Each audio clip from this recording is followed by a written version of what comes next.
오늘은 웨스트민스터 신앙고백서 33장 최후 심판에 대한 내용을 함께 나누어 보도록 하겠습니다.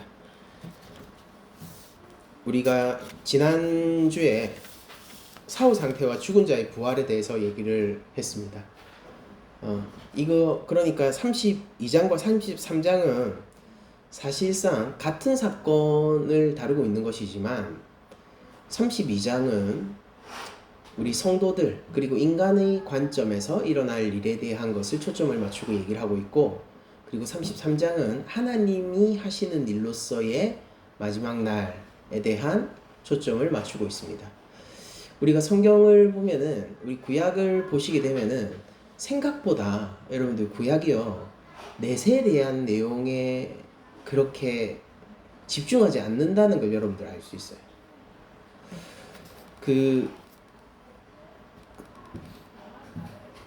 신약과 구약의 어떤 특징적인 차이점 중에 하나로 신학자들이 무엇을 꼽느냐면은, 구약은 현세적이며 신약은 종말적이라는 뉘앙스의 차이를 가진다라고 일반적으로 이해를 합니다.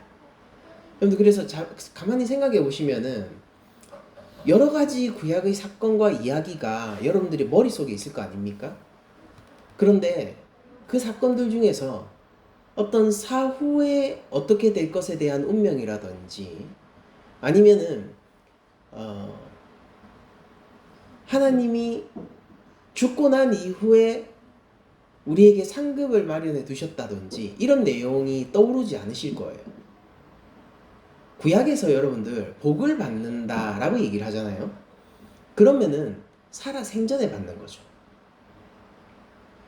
구약에서 네가 장수할 거다라고 얘기하는 거는요, 이 땅에서 장수한다는 얘기예요. 네가 하나님 나라에서 영원히 살 것이다를 얘기하고 있는 건 아닙니다.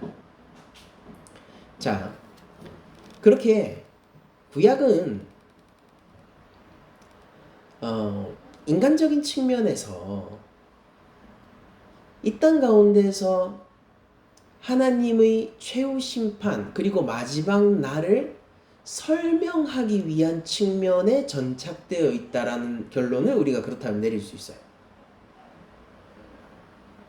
그러니까 구약이 현세적이다라고 얘기하는 것은 무슨 이야기냐면은, 구약에 그렇다고 해서 마지막 심판이라든지 하나님이 이 세상을 최후에 회복시킬 것을 기대하지 않는다, 그걸 얘기하는 게 현세적이라는 게 아니라, 그 영원한 하나님의 축복과 또한 심판을 우리 눈에 보일 수 있는 것들로서 알려주고 설명하는 것을, 그것에 좀 더 포인트를 맞춘 사건들과 이야기들을 보여주는 게 구약이다 라고 우리들이 이해를 할 수 있어요. 그래서 최후 심판에 관한 내용들이 어떤 식으로 나오냐면은 암시적으로 나오거나, 혹은 그 사건 그 자체가 다루어진다라기보다는 그걸 선언하고 나서도 요엘서 같은 거를 보잖아요. 그러면 여호와의 날에 대한 명시적인 언급이 나옵니다.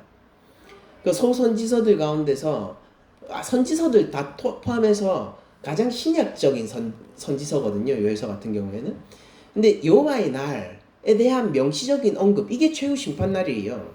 그건 명시적으로 언급이 나오지만은 그거를 어떤 식으로 설명하게 되냐면은 바벨론의 침공과 빗대거나 아니면은 자연재해와 빗대거나 하는 형태로 그 날 자체를 설명, 그 날 위에서 그 날 자체를 설명하려는 시도보다는 어떻게 합니까?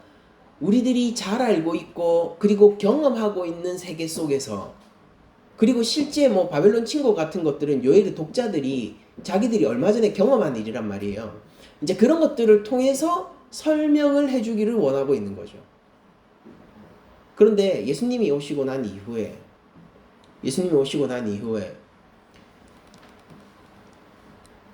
어떤 최후 심판에 관한 설명에 있어서의 변화가 일어나게 되는데, 그게 뭐냐면은 최후 심판을 그냥 최후 심판으로서 설명하기 시작했다라는 겁니다.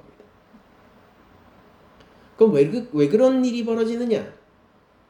왜 구약에서는 그토록 우리들이 알고 있고 우리들이 경험할 수 있는 것들로 마지막 심판이라든지 영원한 하나님 나라든지 이런 것들을 유비해서 보여주기를 즐거워했는데, 왜 예수님이 이 땅에 오시고 난 이후부터는 그냥 마지막 날 최후의 심판, 영원한 하나님 나라 이런 것들을 그냥 그 자체로 설명하려는 시도를 계속 하느냐?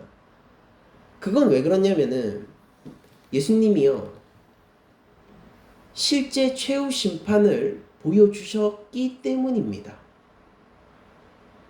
그래서 이건 더 이상 다른 것에 비추어서 혹은 무엇을 비유해서 설명해야 하는 것이 아니라 그 자체로 경험했고 알고 있고 생각할 수 있는 거라서 우리에게 그렇게 얘기하는 거예요. 예수님의 십자가 사건을 우리가 돌이켜 봅시다. 자, 우리가 예수님의 십자가 사건을 돌이켜 봤을 때 우리가 공통적인 기억과 경험을 모든 예수님을 믿는 교회라면은 동서고금을 막론하고 가지고 있죠. 그게 무엇이냐면은 성부께서 우리를 무죄라고 판정해 주신 사건이에요. 우리들은 그 십자가 앞에서 눈물을 흘렸고 회개했으며 죄인으로서의 인식을 가지고 그리스도를 붙들므로 말미암아 구원을 경험했습니다.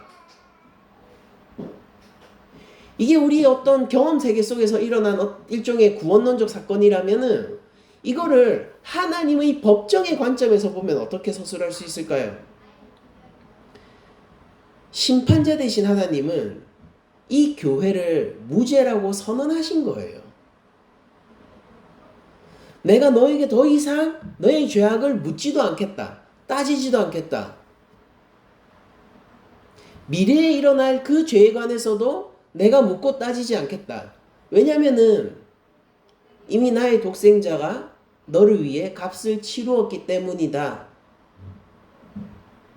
여러분들 이 사건을 가만히 생각해 보면은 이것은 사랑과 용서의 사건인 동시에 공의와 처벌의 사건인 거예요. 예수님의 십자가에 의해서 하나님의 공의에 따라 처벌을 받으신 그 사건이 원래 죽었어야 할, 공의의 그 심판대 앞에서 죽었어야 할 우리를 살리는 긍휼과 사랑의 사건이 됐단 말입니다.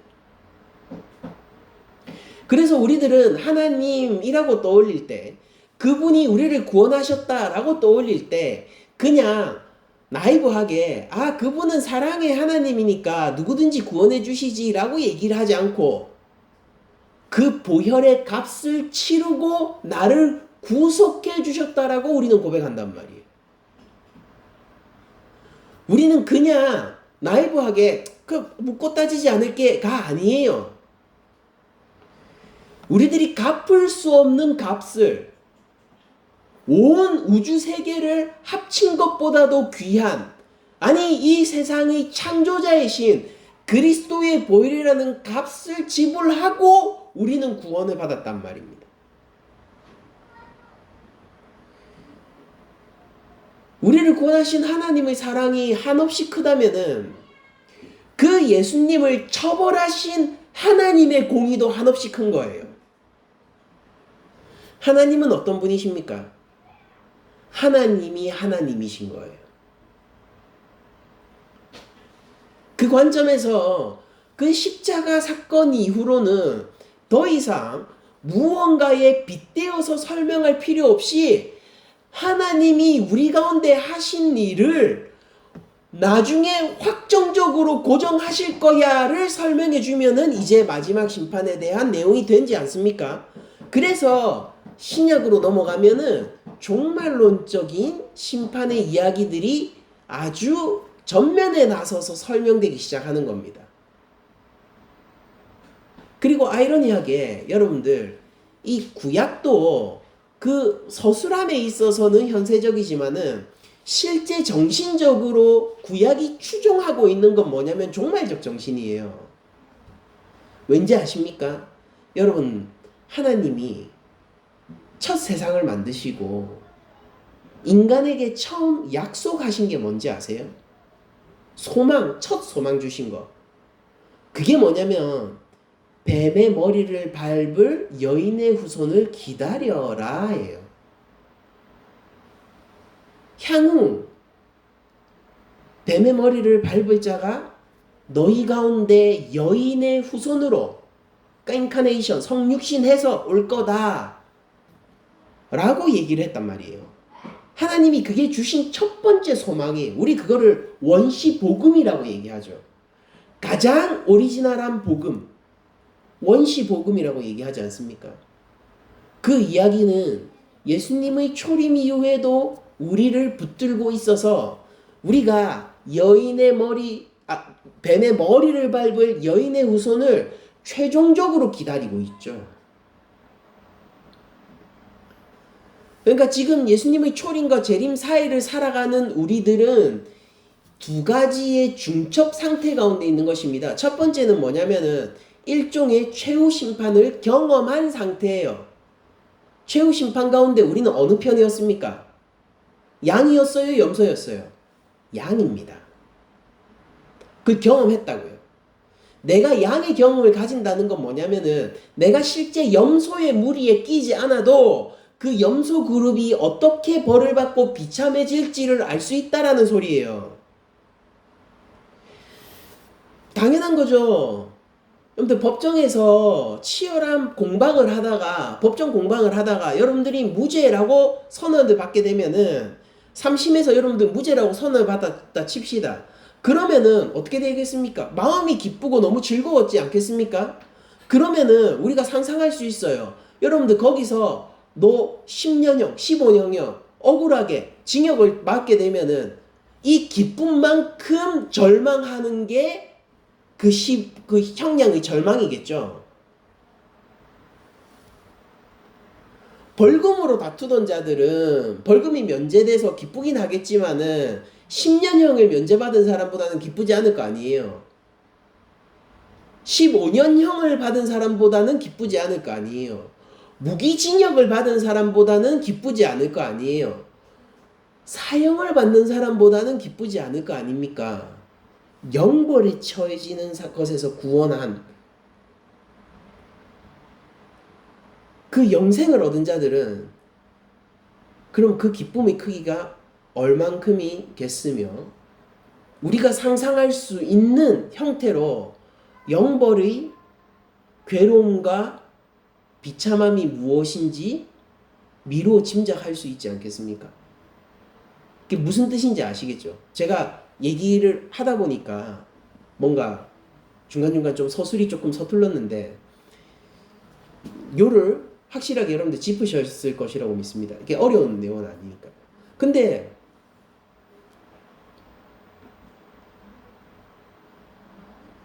우리는 예수님을 믿는 교회로서 한 소망이 여전히 있는 거예요. 우리는 왜 중첩 상태에 있으니까. 우리는 한편으로는 최후 심판을 경험했지만은 또 다른 한편으로는 하나님이 이 심판을 확정시켜 주기를 기다려야 되거든요.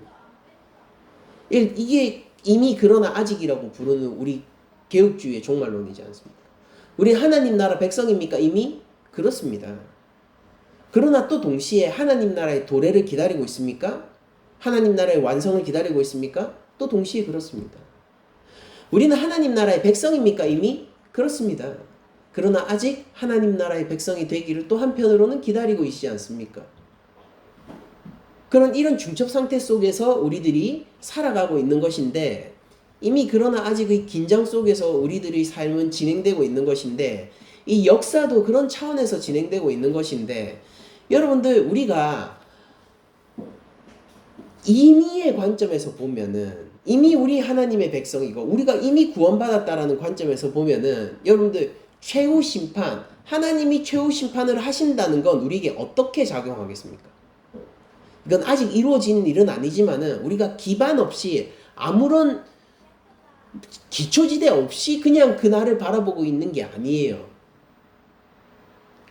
공의의 날을 그렇게 바라보고 있는 게 아니라고요. 자, 지금부터 내가 잘하면은 구원을 얻을 것이고 내가 못하면은 나 두드려 맞을 거야. 이런 상태에서 그날을 바라보고 있는 게 아니에요. 우리는 어떤 상태에서 바라보고 있습니까? 그리스도의 보혈을 힘입어 새롭게 태어난 자들로서 그날을 바라보고 있는 거예요. 우리는 이미 하나님의 자녀요, 성령의 보증 아래에서 그날을 바라보는 사람이 되어야 되는 겁니다.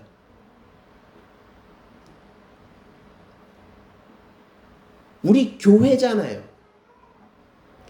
예수님이 우리를 위해서 십자가에서 죽으셨다라고 우리가 고백하지 않습니까? 그리스도의 보혈의 능력이 결코 작은 게 아닐 거 아니에요.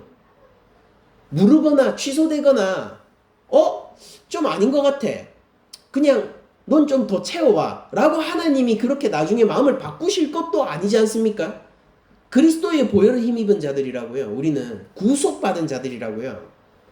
그럼 우리가 그 날을 바라볼 때 하나님이 예수 그리스도를 통해서 예수 그리스도를 최후의 심판자로 세워서 마지막 판사로 보내서 이 땅의 모든 것을 명명백백히 밝히고, 그때 거짓말하던 자들의 거짓이 드러날 것이고, 젠척하고 가식적으로 행동하던 사람들의 그 깊은 중심이 드러날 것이고, 사람들에게 미움받고 사람들에게 배척당하는 자가 하나님의 자녀임이 밝혀질 것이고, 이렇게 모든 것이 질서를 찾고 제자리를 찾고 진리가 드러나게 되는 그 날을 바라볼 때, 우리가 교회로서 바라보게 되면은 그 날을 어떻게 바라보게 되겠어요?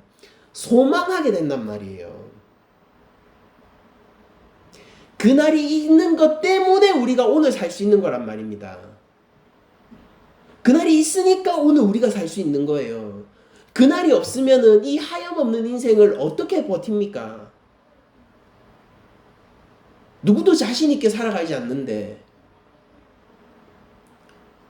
우리가 무엇에 기댈까요?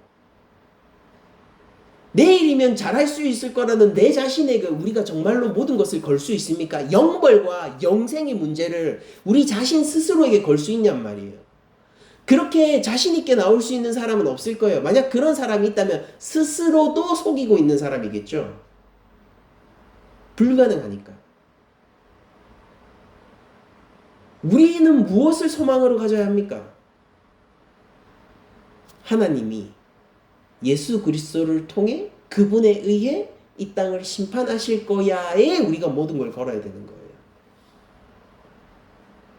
우리 동네에 경찰 특공대가 온다면요, 내가 무고한 시민이라면 그날을 기다리겠지만 내가 도둑의 무리라면 그날을 두려워하고 늦추려 하고 그날을 없애려 할 겁니다. 너무 상식적인 이야기죠. 당연한 거잖아요. 자, 이런 차원에서 오늘날 우리 한국교회가 마지막 심판을 다루고 있는 모습을 한번 반추해 보자고요. 한국교회는 왜 심판의 날을 두려워합니까?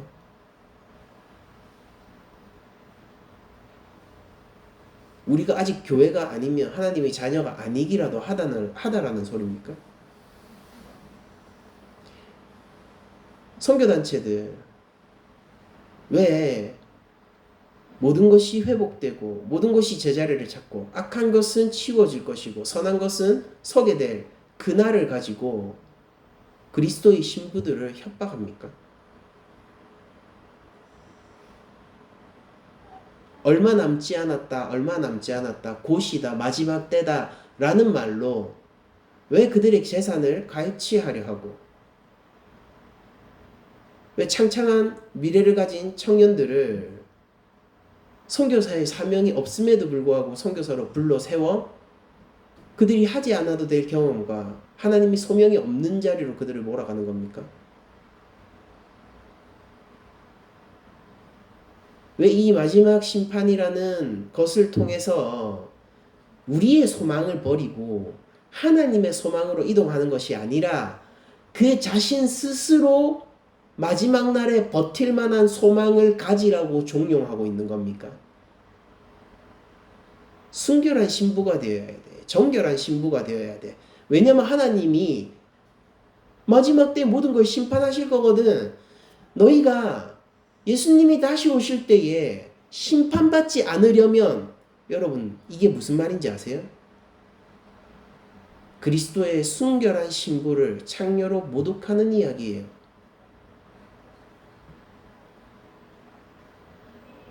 종말론과 관련해서 제가 가장 싫어하는 게 이런 형태의 분위기와 가르침들입니다. 우리는 예수님으로 시작해서 예수님으로 끝나는 교회이며 우리를 흔들 수 있는 것은 아무것도 없습니다. 아무것도 없습니다. 누가 주님의 구원의 손을 꺾겠으며 누가 그 십자가 보혈을 다시 되돌릴 수 있겠습니까? 사단의 머리는 밟혔고 제자들이 나아갈 때 예수님은 공히 제자들에게 내가 사단이 하늘에서 번개가 떨어지는 것처럼 떨어지는 것을 보았다라고 얘기하며 기뻐하시고 칭찬해 주셨어요. 우리는 우리가 어떠하기 때문에 구원을 받은 존재가 아니라 예수님이 우리를 위해서 십자가 위에서 죽으셨기 때문에 구원을 받은 자들입니다. 그런데 이렇게 성령으로 시작한 우리가 갈라디아서의 말대로 정말로 육체로 끝마치려 합니까? 왜 그걸 가르치고 있냐고요.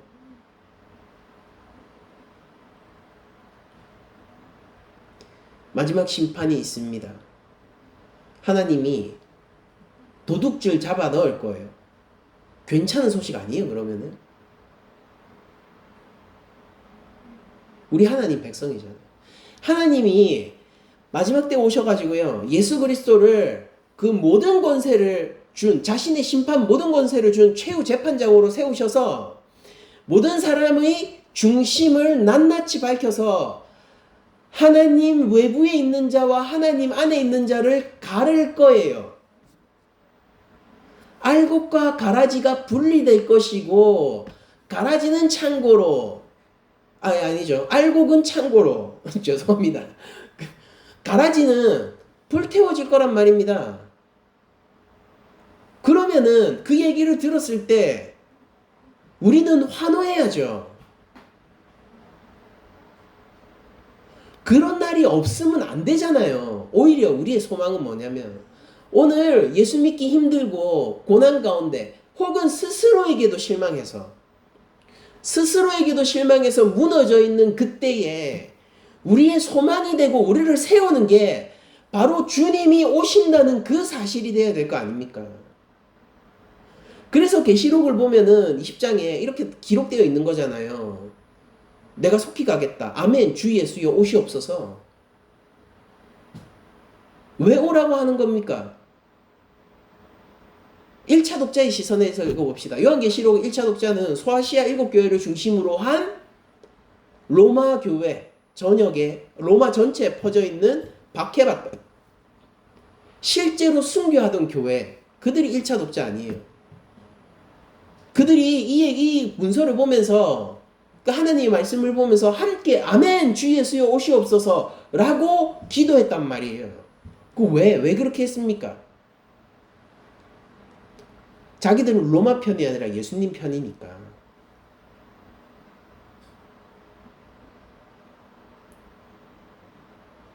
근데 일부 선교단체와 일부 교회에서는 너 예수님 오는 날을 두려워해야 돼. 이렇게 가르칩니다. 무서워해야 돼. 너 벌벌 떨어야 돼. 그리스도의 신부에게 네가 신부가 아니라는 사실을 깨달아야 돼 라고 얘기할 셈입니까? 그런 것이 우리 교회의 종말을 바라보는 일반적인 시선이라면은 이 교회는 거대한 하나님의 복음으로 비롯된 흔들리지 않는 확신을 놓치도록 조장하고 있는 게 아닙니까? 이건 죄악된 가르침이에요, 여러분. 이건 죄악된 가르침이에요.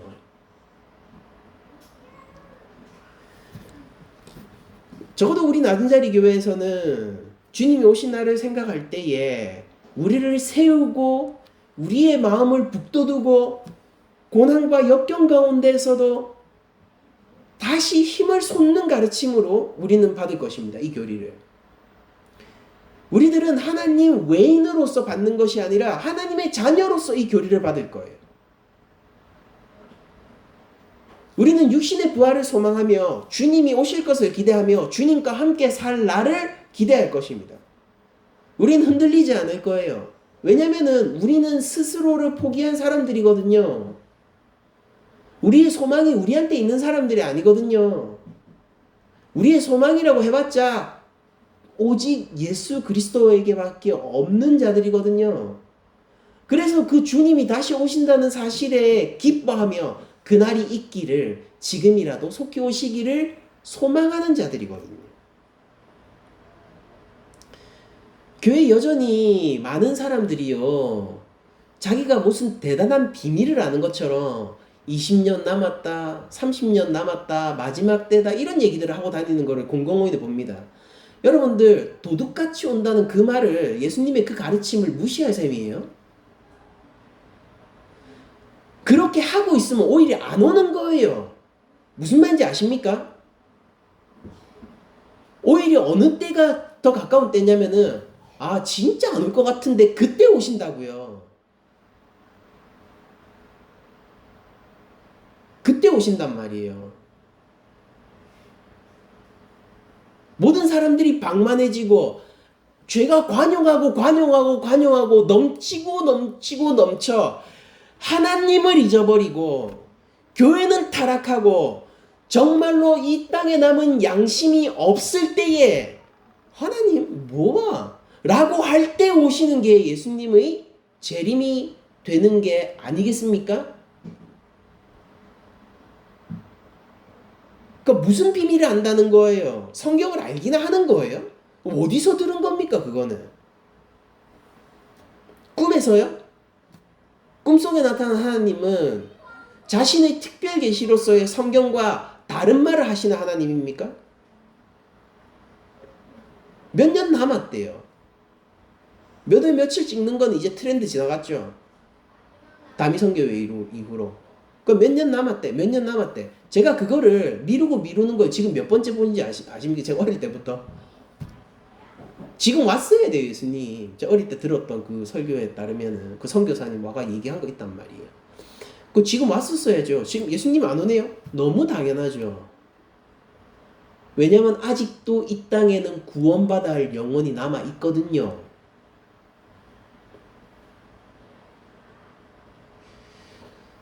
마지막 때가 가까웠다, 이르렀다라고 얘기하는 거는 여러분들 시대의 속성을 얘기하는 겁니다.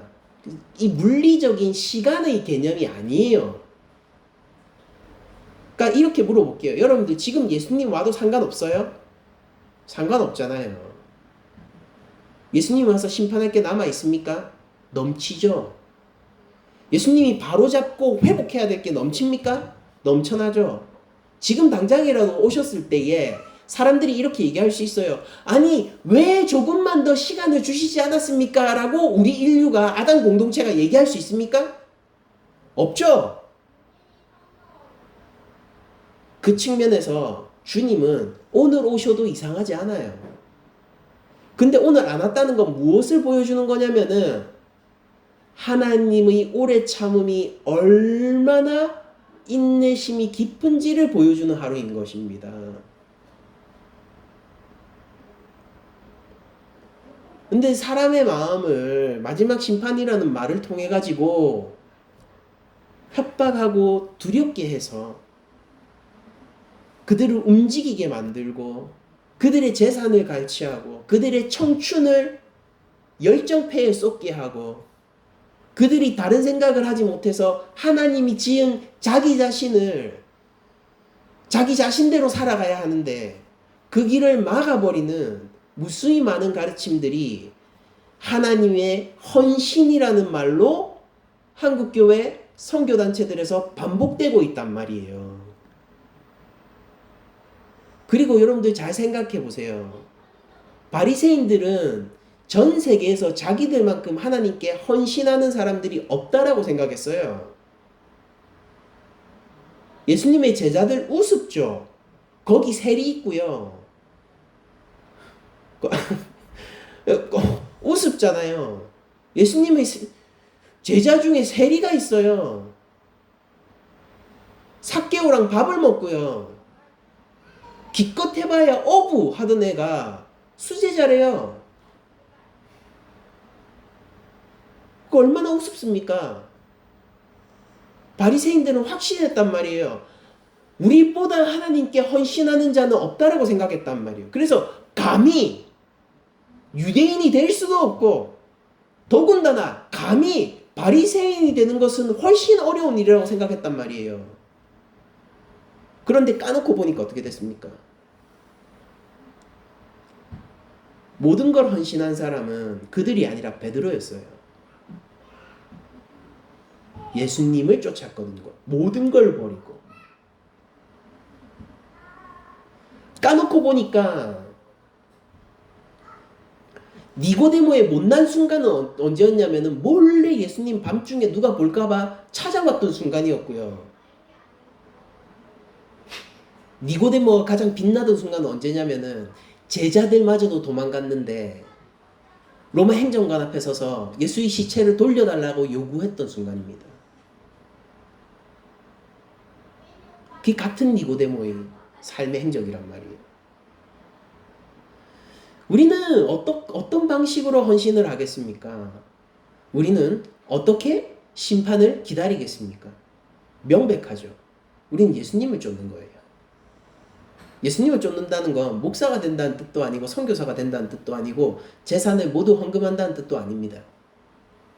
모든 일을 주의 영광을 위해서 한다는 소리예요. 이 둘 사이에는 뚜렷한 차이가 있죠.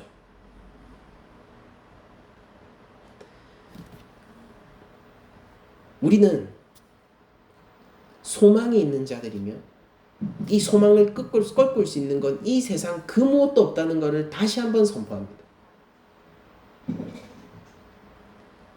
하나님은 매일 우리에게 새 힘을 주십니다. 주님이 다시 오십니다. 여러분들 이걸 떠올리세요. 그럼 새 힘이 날 겁니다. 마음이 꺾이고 내가 무너질 것 같을 때 고개를 들어 역사의 끝을 바라보세요. 그때 우리가 하나님 앞에서 성찬을 받게 될 것입니다. 시편 23편의 고백처럼 원수들 앞에서 우리에게 상을 차려주실 거라고. 혼인잔치, 천국잔치가 열리는 날이 있단 말이에요. 우리가 지금 깨어있지 않으면 어떡할 겁니까? 그걸 기억한다면.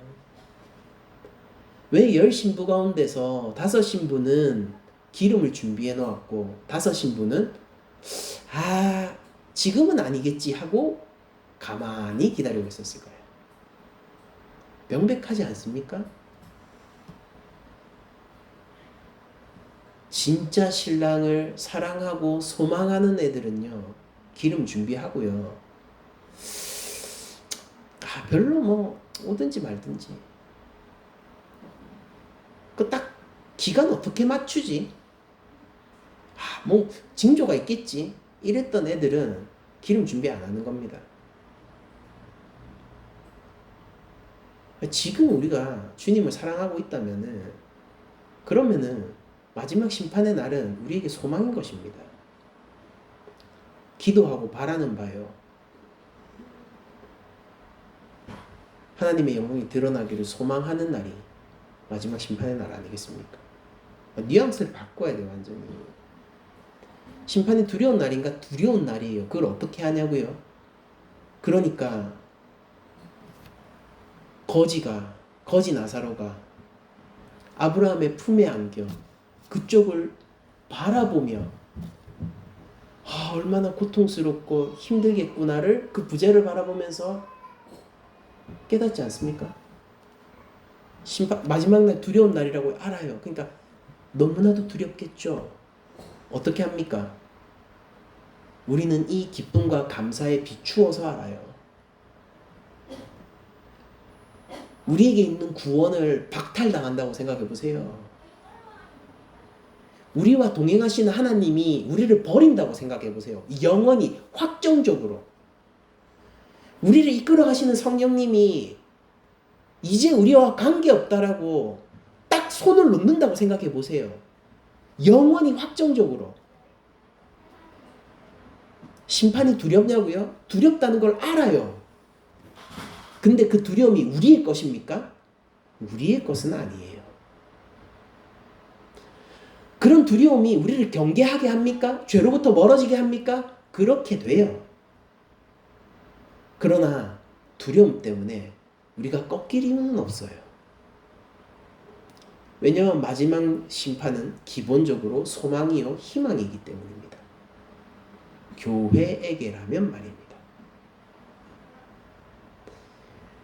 우리가 이런 무드를 완전히 바꾼 채로 사실상 이거를 하고 싶었거든요. 제가 종말론을 통해 가지고 이 무드를 바꾼 채로 우리가 하나님 자녀로서 한번 이 교리를 한번 쭉 읽어보자고요. 1항부터 4항까지 제가 끊지 않고 한번 읽어보겠습니다. 33장 1항 하나님께서는 예수 그리스도로 말미암아 의로서 세상을 심판하실 한 날을 정해놓으셨다. 딱 원데이예요. 한 날을 정해놓으셨다. 예수 그리스도에게는 모든 심판하는 권세가 성부로부터 주어져 있는 것이다. 그 날에 타락한 천사들이 심판을 받을 뿐만 아니라 이 땅에 살았던 모든 사람이 그리스도의 심판대 앞에 서서 자기들이 생각과 말과 행동의 전말을 밝히고 그들이 선악간에 몸으로 행한 것에 따라서 보응을 받게 될 것이다.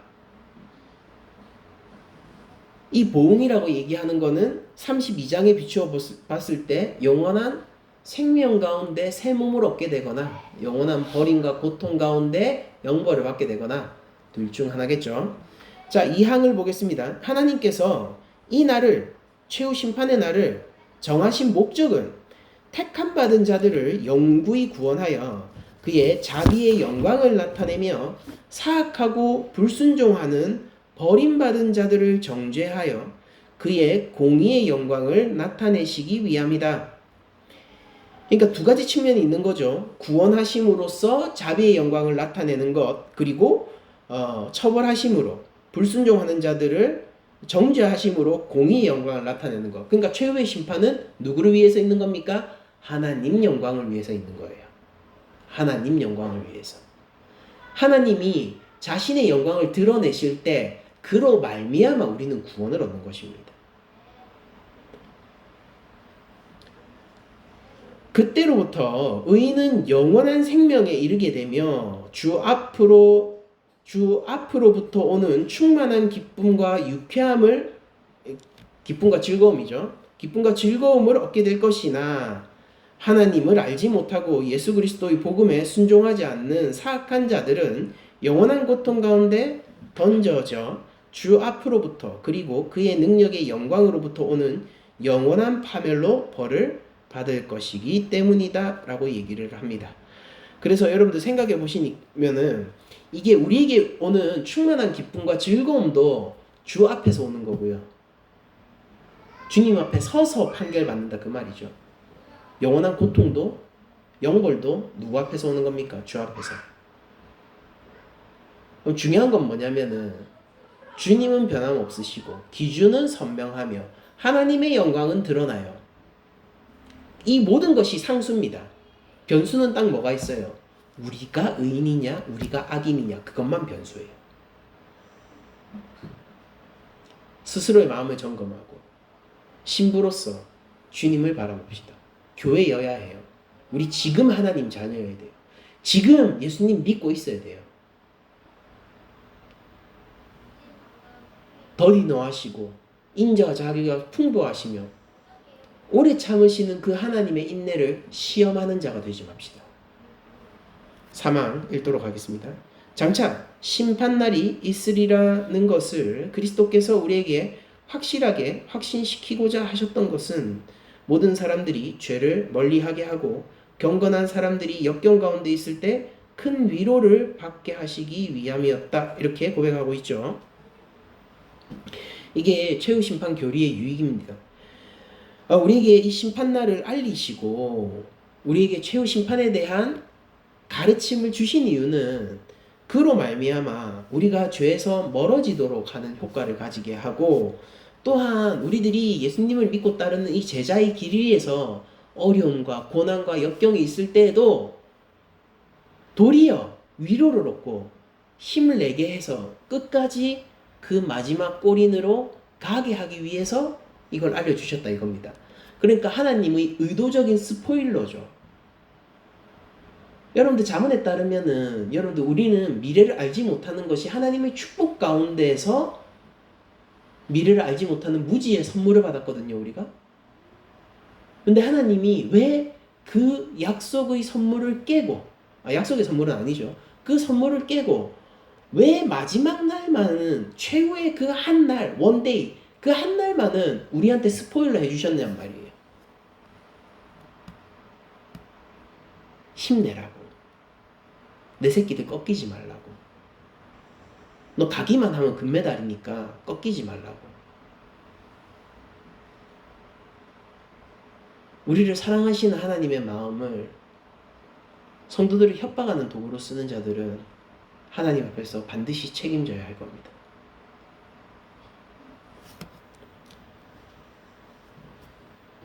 계속 읽겠습니다. 마찬가지로 그는 그날을 사람들에게 감추어 두어서, 정확한 시는 물리적인 시간은 감추어 두셨습니다. 사람들이 유격적인 안정감을 떨쳐버리고 주께서 언제 오실지 그 시간을 알지 못함으로 항상 깨어 있도록 하셨고, 오시옵소서 주 예수여 속히 오시옵소서 아멘 하고 말할 수 있도록 항상 준비케 하셨다. 이렇게 얘기를 하는 겁니다. 그런데 이제 우리가 33장을 다 마침으로 우리가 웨스트민스터 신앙고백서 1장에서 33장의 전체의 내용을 살펴봤습니다. 그래서 그 가운데서 제가 이렇게 정리를 해드릴 수 있을 것 같아요. 여러분, 하나님은 무슨 일을 하시냐면은 구원하는 일을 하십니다. 구원하는 일을 하세요.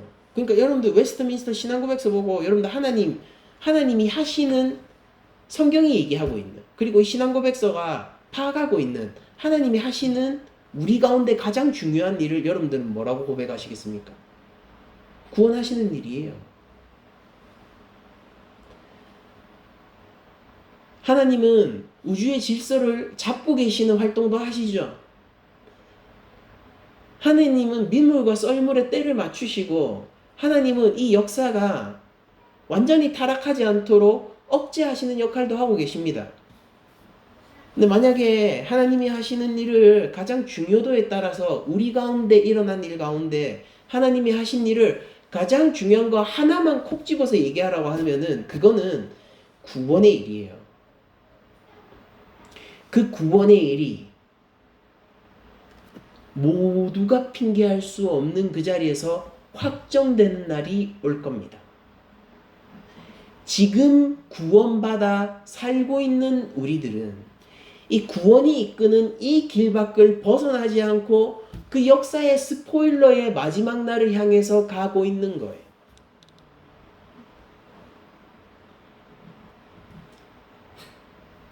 그러니까 우리가 복받은 자들입니다. 그러니까 세상이 알지 못하는 것이고, 그러니까 우리는 여기에 모든 것을 걸게 된 거예요. 기독교의 신비가, 여러분들 이 비밀이 얼마나 큰지 아세요? 이 비밀은 공공연한 비밀입니다. 모두에게 널리 알려져 있고 익히 알려져 있습니다. 예수님을 믿으면은 천국 간대. 다 알아요. 모르는 사람이 있을 것 같아요. 지구상에서 지금 지구상에서 이 80억 인구 가운데서 이 사실 모르는 사람들 몇 명 정도나 될까요? 예수님 믿으면 천국 간대 정도의 지식이 없는 사람은 없다라고 봐야 돼요. 극히 소수 있을 수는 있겠죠. 근데 여러분, 이게 진짜라는 걸 아는 사람은 몇 명 정도 될까요? 이 정보는 모두에게 공유되고 있습니다. 근데 이게 진짜 사실이라는 걸 아는 사람은 몇 명이나 될까요?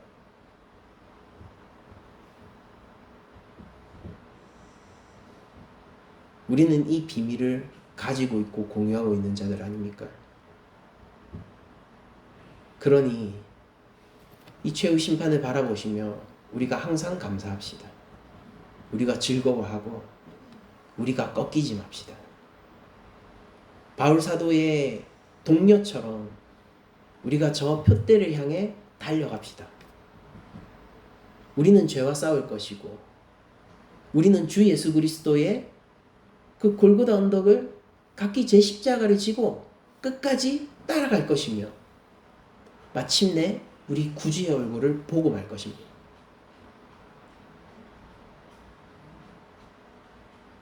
하나님이 주시는 위로를 영원 가운데서 누릴 것이며 하나님이 주시는 기쁨을 영원 가운데서 누릴 것이며 구주 예수 그리스도의 사랑을 영원 가운데서 확정 지을 겁니다. 그렇게 달려갑시다. 구원받은 자들만이 이것을 소망으로 받으십시오. 구원받지 않았다면 하나님의 이 엄정한 마지막 심판을 두려워하며 회개하고 돌이키십시오. 누구든지 예수님을 믿는 사람은 하나님의 자녀가 됩니다. 한 주간 우리가 살아갈 때에 이 마지막 날에 소망으로 말미암아 늘 새 힘을 얻고 역경과 고난 가운데서도 위로를 얻고 이 제자의 길을 끝까지 갈 수 있는 한 영혼 우리 낮은 자리 교회 전체가 되기를 축복드리면서 모든 말씀을 마치도록 하겠습니다.